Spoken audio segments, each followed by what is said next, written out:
Venezuela के राष्ट्रपति Nicolas Maduro को अमेरिका सरेआम भरी रात उठाकर ले आए तो दुनिया जानती, लेकिन जो बात दुनिया में अब चर्चा में आ रही है वो ये कि मादुरो तक अमेरिकी सेना इसलिए पहुंच पाई क्योंकि चीन के जो हथियार मादुरो की सुरक्षा में लगे थे वो दो कौड़ी के निकले और नाकाम हो गए। बॉस जानते हैं ऐसा क्यों हुआ? क्योंकि चीनी हथियारों के साथ भी वही हुआ जो चीनी सामान के साथ होता है, चल जाए तो जहां तक, नहीं तो शाम तक।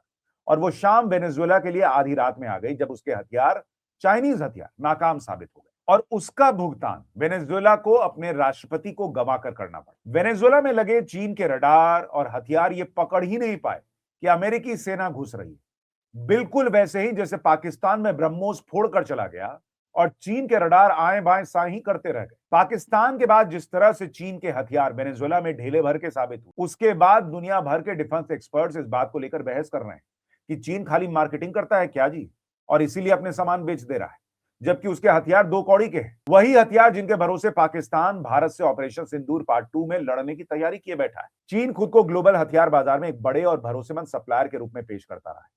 उसका दावा है कि उसके सैन्य सिस्टम आधुनिक हैं, लागत में किफायती हैं और पश्चिमी हथियार तकनीक का मजबूत विकल्प है। लेकिन सवाल यह है कि क्या यह दावा केवल ब्रोशर और प्रेस रिलीज तक सीमित है या चीन के हथियार जंग की आग में टिक भी पाते हैं? बॉस ये सवाल इसलिए पूछे जा रहे हैं क्योंकि दावे कुछ और कहते हैं और फैक्ट्स अलग ही कहानी सुना रहे हैं। सबसे पहले SIPRI की रिपोर्ट देख लीजिए। Stockholm International Peace Research Institute यानी SIPRI की ताजा रिपोर्ट आई है और वो इस भ्रम को तोड़ देती है।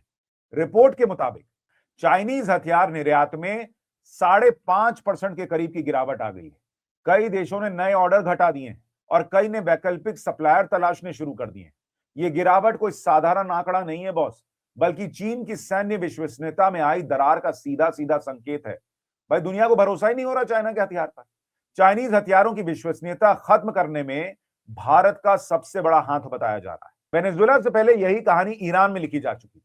13 अप्रैल 2024 को ईरान के इजरायली हमलों में लगभग 50% मिसाइलें रास्ते में फेल हो गई और 100% शाहे ड्रोन मार गिराए गए, जिनमें कई में चाइनीज पार्ट्स का यूज हुआ था, जो यह साबित करता है कि चीनी सिस्टम न सिर्फ हाई इंटेंसिटी युद्ध में बल्कि सीमित संघर्ष में भी टिक ही नहीं पा रहा है बॉस।